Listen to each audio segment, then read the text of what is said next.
Good morning, everybody. Welcome to another edition of Friday 5 Live. We are talking about group ensemble activities. Many of you out there teach group lessons, whether it's a group lesson that maybe meets a couple of times a semester, kind of like mine, or maybe you teach group lessons full time. Maybe you have groups of students that come in and learn piano lessons together because, piano is more fun when it's in a group. Or maybe you've got some summer camps coming up this summer and you're looking for multi-age activities that will work for all of your students. And that is what today's broadcast is all about. I have a fantastic exercise that's really easy. You need very few materials for this, and I know that you can customize this in a way that your students will really, really love it. So welcome to the broadcast, everybody. I am Sara Campbell. I'm one of the Upbeat piano teachers. You can learn more about us at upbeatpianoteachers.com. And if you enjoy today's broadcast, please make sure to share this with your piano teaching friends. Maybe you have some friends that also teach group lessons or summer camps. Maybe you're planning a summer camp with another teacher. Share this broadcast with them so that they can learn about this too. We've got some fantastic freebies coming up today, so I can't wait to tell you about those. In fact, you know what? Let's not wait. Let's jump right in, right? I want to let you guys know that I have two cool things for you today. One of them is a PDF with 5 other multi-age group activities, and they're really fantastic, and you can get a hold of that for free. It's part of our Group Lessons 101 webinar, and I know that you're going to love this resource. Hi, Anita! Yay! Anita's here. Okay, so back to the freebie real quick here. The freebie, if you want to get a hold of that, the magic word of the day is ensemble, because we're talking about groups.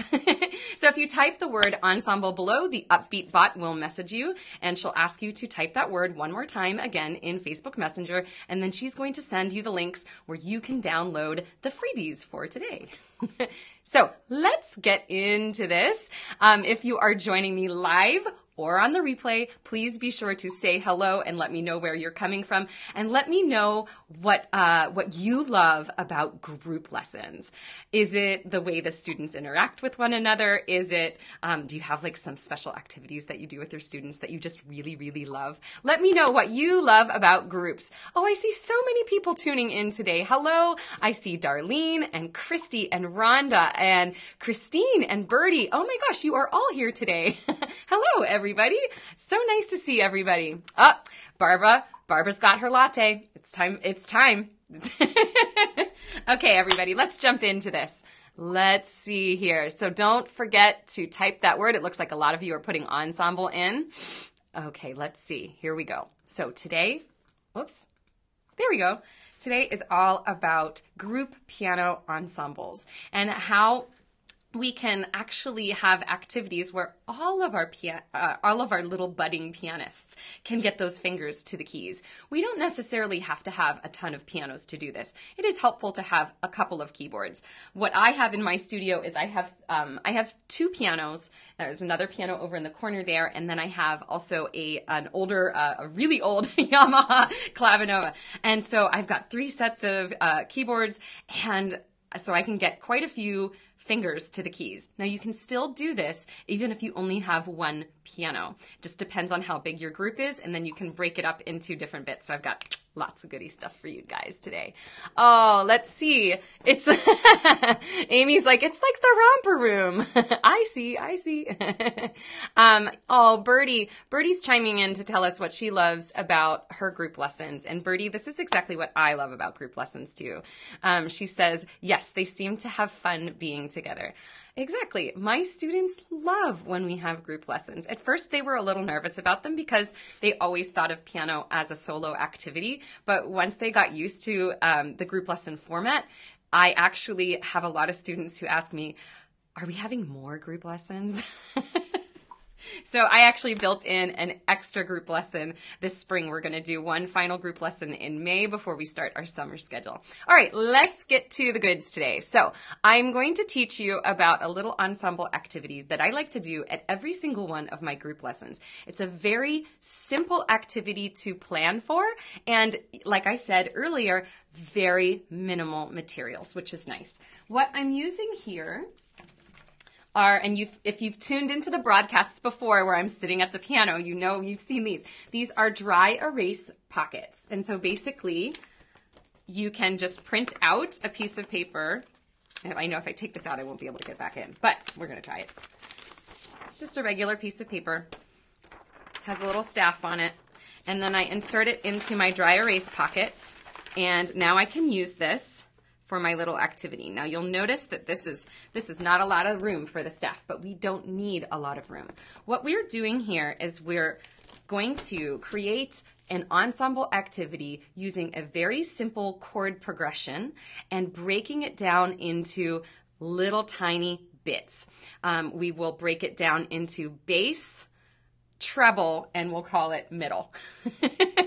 So I basically make 3 different patterns, and sometimes more than that, depending on how many students that I have in my group. So let me back up, and I will lead you through this step by step. All right. Okay, everybody's talking about Romper Room right now. Barbara and Amy, you guys are cracking me up. All right, let's see. Okay, so step number 1 of this very simple activity is to choose your chord progression.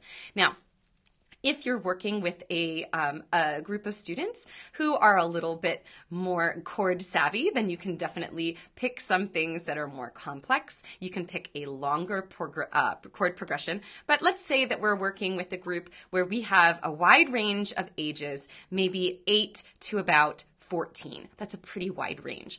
I would probably, in this case, pick something that's rather simple. I might even go only between 2 chords. So let's talk about picking a very simple progression, something like a 1 to 5, 5 to 1. So if we're in the key of C, we're going to be working with a C chord and a G chord. And that's pretty simple. So what I would do, and you can do this in different ways. You can prep all the materials ahead of time. And then you have a very fast ensemble activity where you just lead them through the steps. Or you can have your students be a part of the process. It all depends on how much time you have in your group lesson and how much time you want to spend on one activity. So here's what I do. Let's say that we've picked our C and G chord progression. So on one of these, I would probably just put a single root note. And then I'm going to go ahead and write, I don't know why the dinging today. Did you guys hear that? I think it's my cell phone. I would write the chord symbols above because I love to teach my students about lead sheets and chord charts. So this is a great way to introduce this to them. So I would have one part that only has the bass note. And this can be played in different octaves. Then the next part I might pick. Now notice that also that this rhythm is very simple. We have a 1, 2, 3, 4, 1, 2, 3, 4. And it would just repeat over and over. Okay? So once you choose that progression, then you're going to start separating the parts, and that brings you to step number 2, where you're going to break it down. Now, you can break it down in different ways. I like to create different voices for my students, like I mentioned earlier, like a bass, a lower voice, a middle voice, and a higher voice. And I like to break those voices into different rhythms. And you can assign these rhythms depending on how advanced your students are, or how young they are, if they need something that's simple. This is great for the young ones because they love to be in charge. They get the low bass progression, and that means that they're the most important ones, right? Okay, so we have some whole notes. Now, maybe for the middle voice, we would break that down into something that's a little bit more advanced. Maybe we do some quarter notes. And what I would do in this case is I would just quickly kind of jot this down, or have your students write it, because it's great practice for them to write their notes. Now, these are going to be sloppy, guys. I wanted to show you that you can do this quickly, though, so I didn't want to have it all prepped ahead of time. Ooh, these are embarrassing quarter notes. Please don't judge. All right, so here we have just the C chord progression, and it's just broken down into our quarter notes. And I might just write a C above, and then I'd off to the side write G to imply that we are going to be playing this particular progression throughout 2 different chords. So that middle voice might just play this. And going back and forth while we have our bass playing, right? And then we'll do one little more voice, and then I'm going to lead you through the steps that I use to teach these to my kids, because I use a very specific number of steps, and it's worked really, really well for me. This is something that I kind of stumbled across.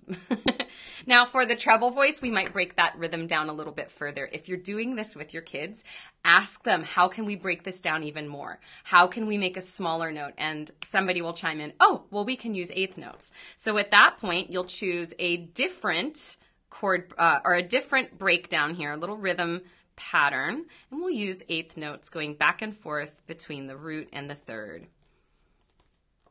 We like to call this the twinkle part. So for that case, you might have something like this written down, and that would be our higher part. So we would have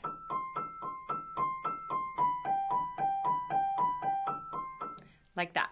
Now, once you break all of those parts down, now you can do this, like I said, you can do this ahead of time and prep it all and just have them, sitting. What I like to do is gather everybody in a circle, have all the parts sitting on the floor, and we practice them together before we even get to the piano. We just practice the rhythmic aspects of them.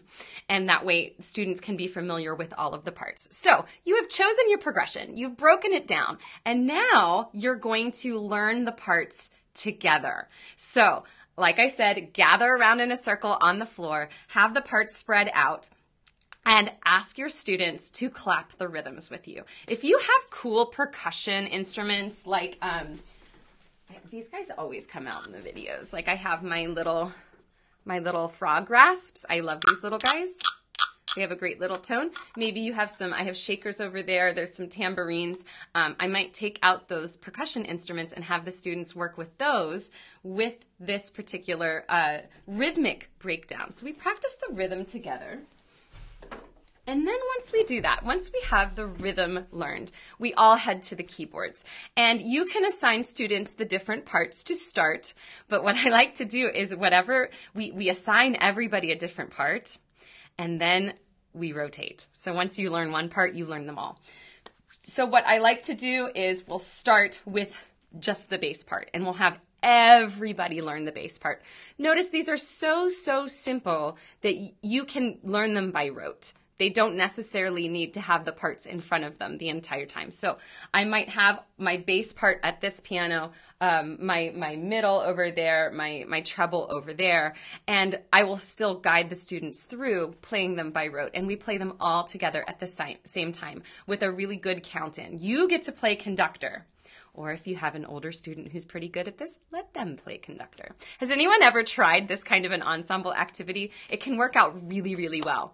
So once we learn the parts together and we practice every single part together, so we'll all do the bass part, all the middle, all the treble, then we start breaking it apart and we add the parts and layer the parts one by one, and it starts to sound really cool. So what I'll say, okay, students at this piano, you're going to play the bass part, and if I have two students over here, I will split them up into different parts. So I'll have somebody playing bass, maybe somebody playing middle, maybe there's like a couple treble over there, but they're in different octaves.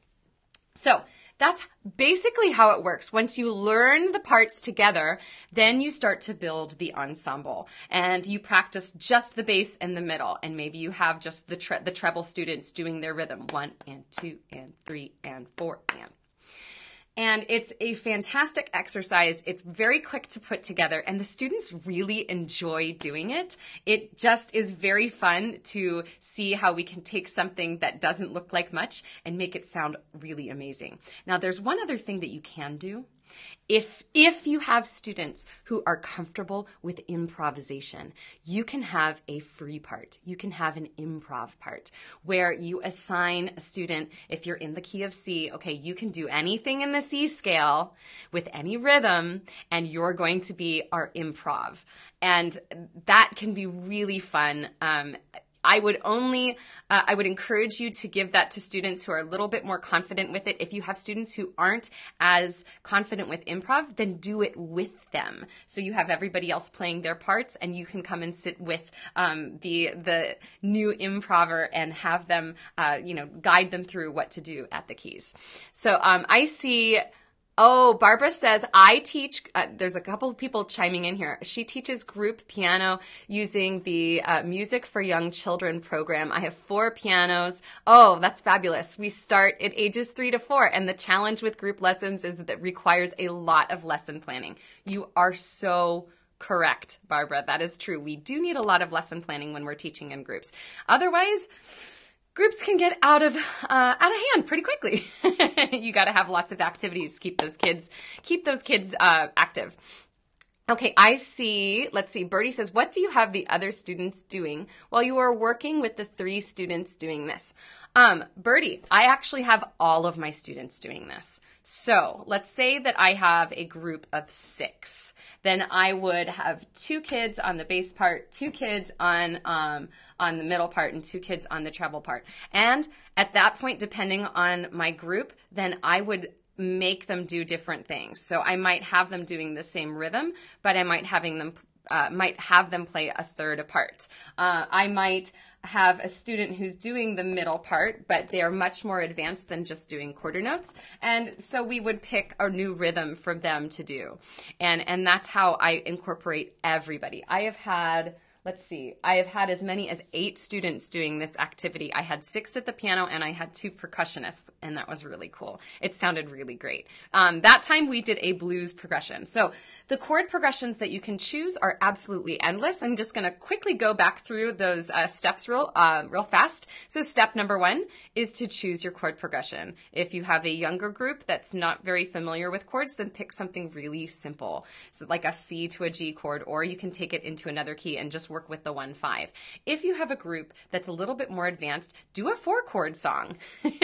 There's all kinds of different chord progressions that you can use. And whatever chords you choose, then just think about what you have in those chords and how you can break those down into different elements, and taking the different parts of the chord and then breaking that down into a different rhythm. Now, Bertie, how do you do this with one piano? You cram 3 students on one bench. Bring a chair in case. All right, so you choose your progression. You then break it down into the parts like I just mentioned, and you write them down. You can print them out.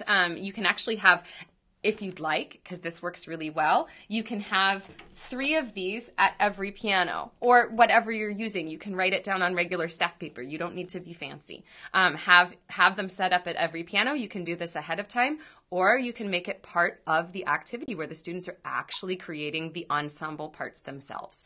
Once you do that, then you learn all of the parts together. That is key to having a really good ensemble. Ensemble members need to know what's going on in the other parts, even if they're not playing them. So everybody learns every single part. We practice them together, and then we build the ensemble bit by bit. And that is how this activity works. I hope you all like this idea and that you enjoy this. Oh, yay. Darlene says, I'm going to try it on Monday. That's awesome. Whoa, why did that get so small? There we go. Darlene's trying it on Monday. That's really cool. Excellent. And I see that... Oh, Elizabeth says, this is such a blast. Thank you. You're so welcome, Elizabeth. You're so welcome. And let's see, Stephanie's saying group class coming up. Excited to try this. My students will absolutely love it. Yes, Stephanie. And I have one more point for you guys. When you do this for your group lessons, make sure to set up your camera. I normally will set up my cell phone, like I have a little camera holder. I'll set it off to the side, and I get real sneaky so that my students can't see that I'm setting it up. I'll have it set up ahead of time, and then I just kind of sneak over there while they're practicing and then press the record button. Or my students are used to me videotaping. I'll just walk around the room. All right, so there you go. That is really fun to do. One more tip. Just for super fun, if you want it to be a little bit more interesting, instead of just having your students switch parts, have them rotate around the room. Kind of like Alice in Wonderland when they have the tea party, right? Move down, move down, move down. You have to go to the next seat. So that's a fun little twist that you can do. You can even do that. You can have that as a rule that every time you ding a bell or play some kind of an instrument that everybody has to scramble and rotate. And that can be really, really fun. All right. Well, I hope you enjoyed today's broadcast. If you haven't liked us at our Facebook page, please do so. Make sure that you like Upbeat Piano Teachers and that you follow us so that you can get notifications about all the cool stuff that we're sending out every week and notifications for whenever we do live videos. And don't forget that you can catch all of our past broadcasts on YouTube. Really easy to browse through all of our different broadcasts there. So go and look up Upbeat Piano Teachers on YouTube and make sure to subscribe to us there. Thank you so much for joining me today. I really enjoyed speaking with all of you. I see there are so many comments. I'm going to jump into the comments after this broadcast and make sure to chat with you all. And if you want to get 2 days awesome freebie, because that was just one of the activities. This is my little activity that I wanted to share with you. I have 5 other activities that I'm going to share with you today. Make sure that you type the word ensemble below, and the Upbeat bot will message you, and she's going to ask you to message her back with the word ensemble one more time. So you need to make sure that you do that.